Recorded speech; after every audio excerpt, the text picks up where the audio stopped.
Hello बच्चों, आज हम सिक्स क्लास की हिस्ट्री का फोर्थ चैप्टर आरंभिक नगर करने जा रहे हैं। आरंभिक नगर का मतलब है शुरुआती शहर। यहाँ हम बात करेंगे हड़प्पा सभ्यता की, जो कि विश्व की प्राचीन सभ्यताओं में से एक है। जितनी भी सभ्यताएं हैं वो लगभग सभी नदी घाटों के पास फली फूली, क्योंकि शुरू से ही मनुष्य की सबसे बड़ी आवश्यकता पानी और भोजन रहा है, और ये दोनों ही चीज़ें नदियों के आसपास मिल जाती हैं।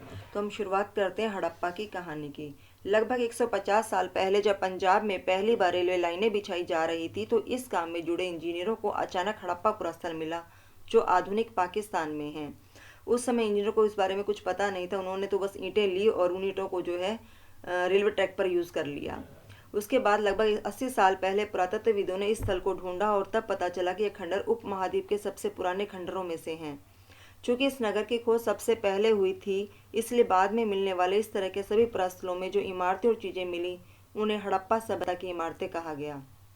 यह सभ्यता लगभग 4700 साल पहले की है, क्योंकि इस सभ्यता के अवशेष सबसे पहले हमें हड़प्पा नामक स्थान पर मिले थे, इसलिए इस सभ्यता का हड़प्पा नाम दिया गया। नगरों की विशेषता। यहाँ जो हमें नगरों के अवशेष मिले हैं, अब उनमें क्या क्या चीज़ें विशेष थी, यही हम पढ़ने जा रहे हैं। नगरों को प्राय दो या दो से अधिक भागों में बांटा जा गया था।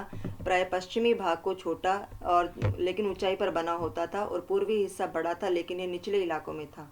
ऊंचाई वाले भाग को नगर दुर्ग और निचले भाग को निचला नगर कहा जाता था। यहाँ से जो हमें ईंटें मिली हैं, वो ईंटें बहुत पक्की हैं, और उनका प्रयोग जो है आज भी हम कर सकते हैं, इतनी मजबूत ईंटें हैं वो। अब मैं बात करते हैं एक अलग स्थान मोहनजोदड़ो की। वे खास यहाँ पर एक खास तालाब था जिसे महान स्नानागार कहा गया। इसे बनाने में ईंट, प्लास्टर और पानी का रिसाव रोकने के लिए चारकोल का प्रयोग किया गया, और इसमें उतरने के लिए दोनों तरफ जो है सीढ़ियाँ बनाई गई थी और चारों ओर कमरे बनवाए गए थे। तो इससे पता चलता कि ये शायद इस तालाब का प्रयोग धार्मिक स्थल के रूप में करते होंगे, जब धार्मिक अवसरों पर यहाँ स्नान आदि किया जाता होगा। अब बात करते हैं हम कालीबंगा की। और लोथल में अग्नि कुंड मिले हैं। शायद यहाँ पर यज्ञ किए जाते थे, और यहाँ बड़े बड़े भंडार गृह भी मिले। यहाँ पर अनाज को सुरक्षित रखा जाता होगा। अब अगर बात करते हैं यहाँ पर बने भवनों की, नालों की और सड़कों की। इन नगरों में घर आमतौर पर 2 मंजिला होते थे, और अधिकतर घरों में एक अलग स्नानागार होता था, और कुछ घरों में कुएं भी होते थे। जैसा कि आज भी आप लोग देखते हो, उसी तरीकों से जो है घरों का निर्माण किया जाता था। नाले नाले ढके हुए थे। घरों की नालियों को सड़कों की नालियों से जोड़ दिया जाता था, और इनका निर्माण योजनाबद्ध तरीके से किया जाता था। कहा जाता है कि उस समय चलने वाली हवा जो है वो पूरे नगर को साफ कर देती थी। नगरीय जीवन। हड़प्पा के नगरों में बड़ी हलचल होती थी, और नगरों में खास लोग रहते थे। शासक लोग मन के तहत चांदी से बने आभूषण अपने पास रखते होंगे। ये लोग अमीर होते थे, और ये लोग इसी तरह की चीज़ों का इस्तेमाल ये करते थे। इन नगरों में लिपिक भी रहे होंगे जो मोहरों पर लिखते थे। शिल्पकार। नगरों में शिल्पकार भी रहते थे, और यहाँ मिट्टी से बने खिलौने भी मिले हैं जिनसे बच्चे खेलते होंगे। नगर और नए शिल्प। हड़प्पा के नगरों में जो चीज़ें मिली हैं उनमें अधिकतर पत्थर, शंख, तांबे, कांस्य, सोने और चांदी जैसी धातुओं से बनाई गई है। तो इससे हमें ये तो पता चलता है कि इन लोगों को इन धातुओं के बारे में जानकारी थी। सबसे अधिक आकर्षक वस्तुओं में मनके और बाट और फलक हैं। यहाँ पर मनके और बाट और फलकों का भी भरपूर इस्तेमाल किया जाता था।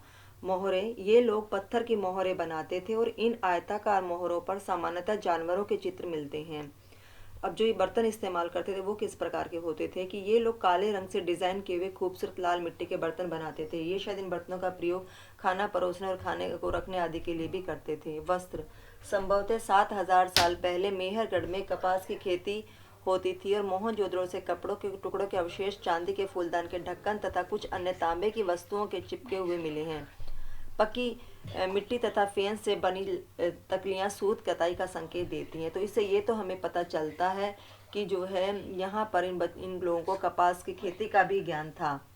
फेंस क्या होता है बच्चों? यह बालू और सफ्टिक पत्थरों के चूर्ण को गोंद में मिला करके उनसे चीज़ें बनाई जाती थी, और इन पर एक चिकनी परत चढ़ा दी जाती थी, और इस चिकनी परत के रंग प्राय नीले और हल्के समुद्री गहरे रंग के होते थे। फेन से मन के चूड़ियाँ और छोटे बर्तन बनाए जाते थे।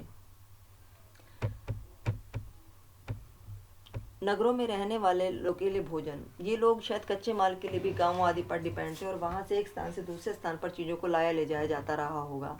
अब ये लोग भोजन किस प्रकार का इस्तेमाल करते? जो लोग नगरों के अलावा ये लोग गाँव में भी रहते थे, जैसा कि आज भी ये हो रहा है, वे अनाज उगाते थे और जानवर पालते थे, और किसान और चरवाहों को शहरों में रहने वाले शासकों, लेखों और दस्तकारों को खाने का सामान देते थे।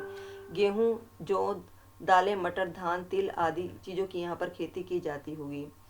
हल, जुताई के लिए जो लोग हल का प्रयोग करते थे वो हल जो है उनके अवशेष तो अब नहीं बच पाए हैं, लेकिन शायद ये जो है लकड़ी के बने रहे होंगे, तभी ये जो है नष्ट हो गए हैं, क्योंकि लकड़ी गलने के बाद मिट्टी में मिल जाती है।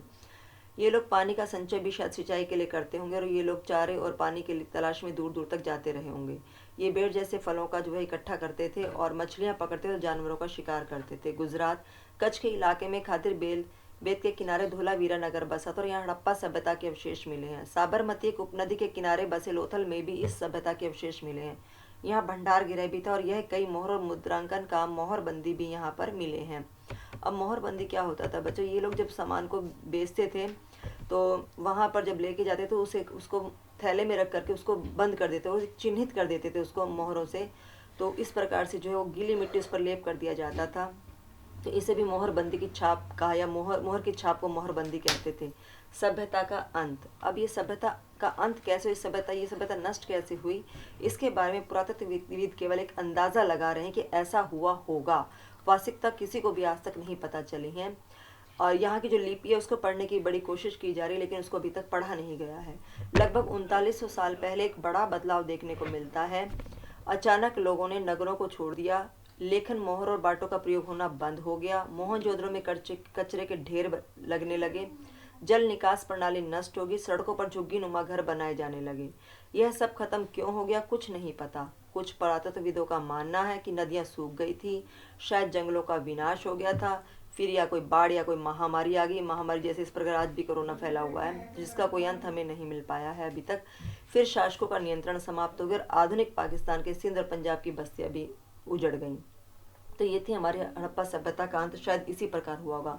कुछ और सभ्यता जिनमें मिस्र की सभ्यता भी जो विशेष है, ये सभ्यता भी नील नदी के आस, हमारी हड़प्पा सभ्यता जो है वो सिंधु नदी के आसपास फली फूली, और मिस्र की सभ्यता नील नदी के आसपास फली फूली।